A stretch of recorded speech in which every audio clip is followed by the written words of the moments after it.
I don't want to interfere with that. So my name is Anika Robinson, and I'm one of the original trios who decided that instead of complaining, that we wanted to come in with solutions. And I would like to take a second to acknowledge if all the foster, adoptive, or supporters of Jacob's Law could please stand. And these are just a few. I don't know if you had a chance to actually look at the votes from home. My last check-in, there was over 100 people. So I want you to realize that this just is humongous. This isn't just our little group. This affects so many more than the 19,000 children that are currently in care, because this also affects all of our adopted children. So I wanted to let you know on the rapid response to urgent behavioral health need, why I feel that that's so important. I've had foster children come into my care. This is my 9th year fostering. And there have been only 2 instances where rapid response has come out. So you have to realize that these children are coming in from some of the most abusive situations.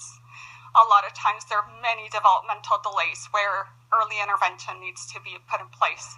Many behavioral health or behavioral challenges where they're self-harming, where they're hurting us, where they're on medications, where they have a lot of diagnoses. And DCS, bless their hearts, does the best that they can. But by allowing us to call, this creates a safety net.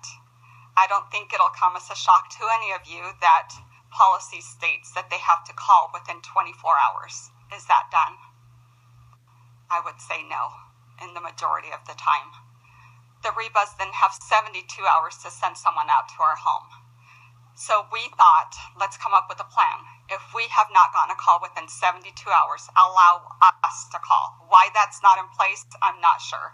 But that's just taking something off the burden from DCS and allowing us to call if that needs is there. The other thing that I wanted to present to you is the story of that little 3-year-old that was pulled from Mesa about 3.5 weeks ago.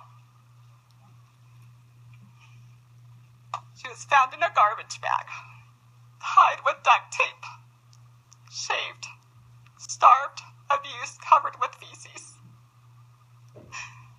For us foster parents, this is not unusual. It happens every day where kids are abused and they come into the system.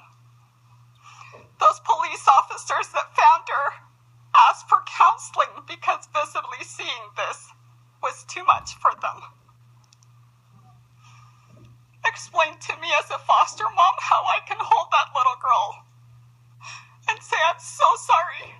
You will not be getting any help for 8 to 12 months. That cannot happen. We volunteer our time. We sacrifice our time. We allow them into our homes with many behaviors, many challenges.